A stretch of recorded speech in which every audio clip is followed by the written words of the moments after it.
During my childhood, my family was like a drop of water in a vast river, never remaining anywhere for too long. We settled in Rhode Island when I was 8, and there we remained until I went to college in Colorado Springs. Most of these memories are unclear and pointless.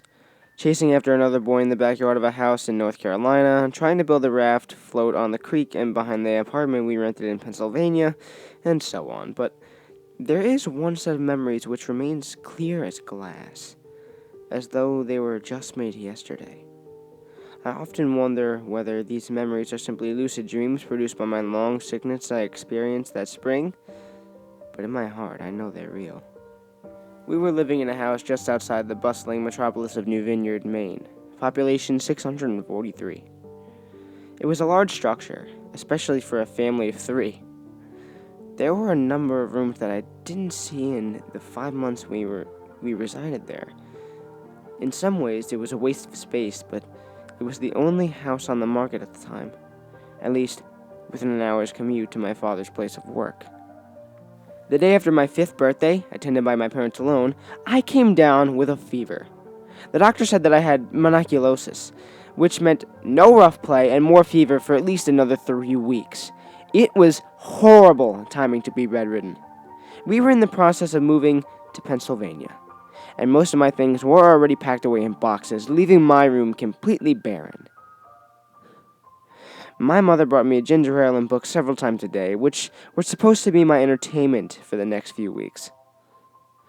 Boredom always just loomed around the corner, waiting to rear its ugly head and compound my misery. I don't exactly recall how I met Mr. WideMouth. I think it was about a week after I was diagnosed with mono. My first memory of the small creature was asking him if he had a name. He told me to call him Mr. WideMouth, because his mouth was large. In fact, everything about him was large in comparison to his body, his head, his eyes, his crooked ears. But his mouth was by far the largest. "You kind of look like a Furby," I said, as he flipped through one of my books. Mr. WideMouth gave me a puzzled look. "Furby? What's a Furby?" he asked. I shrugged.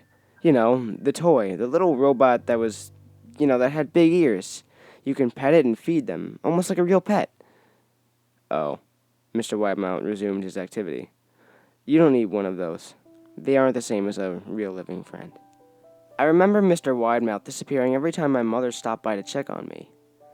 "I lay under your bed," he later explained. "I don't want your parents to see me because I'm afraid they won't let us play anymore." We didn't do much during those first few days. Mr. WideMouth just kind of looked at my books, fascinated by the stories and pictures they contained. The 3rd or 4th week after I met him, he greeted me with a large smile on his face. "I have a new game we can play," he said. "We have to wait until after your mother comes to check on you, because she can't see us play it. It's a secret game." After my mother delivered more books and soda at the usual time, Mr. WideMouth slipped out from under my bed and tugged my hand. "We have to go to the room at the end of this hallway," he said. I objected at first, as my parents had forbidden me to leave the bed without their permission, but Mr. WideMouth persisted until I gave in. The room in question had no furniture or wallpaper. Its only disgusting feature was a window opposite the doorway. Mr. WideMouth darted across the room and gave the window a firm push, flinging it open. He then beckoned me to look out the ground below. We were on the 2nd story of my house, but it was on a hill, and from this angle, the drop was farther down than 2 stories than I tend to incline. "I like to pretend to play up here," Mr. WideMouth explained. "I pretend that there's a big soft trampoline below this window, and I jump. If you pretend hard enough, you bounce back up like a feather. I want you to try." I was a 5-year-old with a fever, so only a hint of skepticism darted through my mind and my thoughts as I looked down and considered the possibility. "It's a long drop," I said. "But that's all the fun of it. It wouldn't be fun if it was only a short drop. If it were that way, you may as well just have a real trampoline."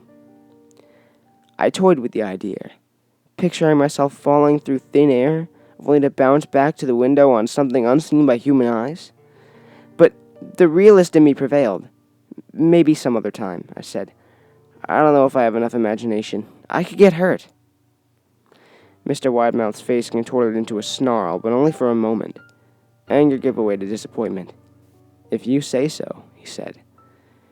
He spent the rest of the day under my bed, quiet as a mouse. The next morning, Mr. WideMouth arrived holding a small box. "I want to teach you how to juggle," he said. "Here are some things you can use to practice before I start showing you." I looked in the box. It was full of knives. "My parents will kill me!"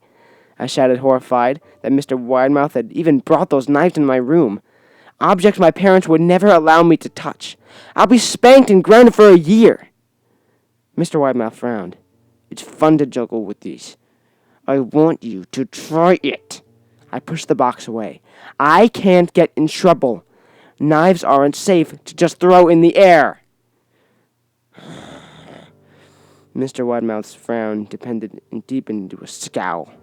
He then took the box of knives and slid under my bed, remaining there the rest of the day. I began to wonder how often he was under me. I started having trouble sleeping after that. Mr. WideMouth often woke me up at night, saying he put a real trampoline under the window, a big one that I couldn't see in the dark. I always declined and tried to go back to sleep, but Mr. WideMouth persisted. Sometimes he stayed by my side until early morning, encouraging me to jump. He wasn't so fun to play with anymore. My mother came to me one morning and told me I had permission to walk around outside. She thought fresh air would be good for me, especially after being confined to my room for so long. Happy, I put on my sneakers and trotted out to the back porch, yearning for the feeling of sun on my face. Mr. WideMouth was waiting for me. "I have something I want you to see," he said. I must have given him a weird look because he then said, "It's safe, I promise." I followed him to the beginning of the deer trail, which ran through the woods behind the house. "This is an important path," he explained. "I've had a lot of friends about your age. When they were ready, I took them down this path, to a special place. You aren't ready yet, but one day, I hope to take you there." I returned to the house, wondering what kind of place lay beyond that trail. 2 weeks after I met Mr. WideMouth, the last load of our things had been packed into a moving truck. I would be in that cab of that truck, sitting next to my father for the long drive to Pennsylvania. I considered telling Mr. WideMouth that I would be leaving, but even at 5 years old, I was beginning to suspect that perhaps the creature's intentions were not of my benefit. Despite what he said otherwise, for this reason, I decided to keep my departure a secret. My father and I were in the truck at 4 a.m. He was hoping to make it to Pennsylvania by lunchtime tomorrow with the help of an endless supply of coffee and 6-pack of energy drinks. He seemed more like a man who was about to run a marathon rather than someone who was about to spend 2 days sitting still. "Early enough for you?" my father asked with a hint of sympathy. I nodded and placed my head against the window, hoping for some sleep before the sun came up. I felt my father's hand on my shoulder. "This is the last move, son. I promise. I know it's hard for you, as sick as you've been, but once Daddy gets promoted, we can settle down and you can make friends." I opened my eyes as we backed out of the driveway. I saw Mr. WideMouth's silhouette in my bedroom window. He stood motionless until the truck was about to turn down the main road. He gave a pitiful wave goodbye, with his knife in a hand. I did not wave back. Years later, I returned to New Vineyard. The piece of land our house stood upon was empty except for the foundation, as the house was burned down a few years after my family left. Out of curiosity, I followed the deer trail that Mr. WideMouth had shown me. Part of me expected him to jump out from behind a tree and scare the living bejesus out of me. But I felt that Mr. WideMouth was gone, somehow tied to the house that no longer existed. The trail ended at the New Vineyard Memorial Cemetery.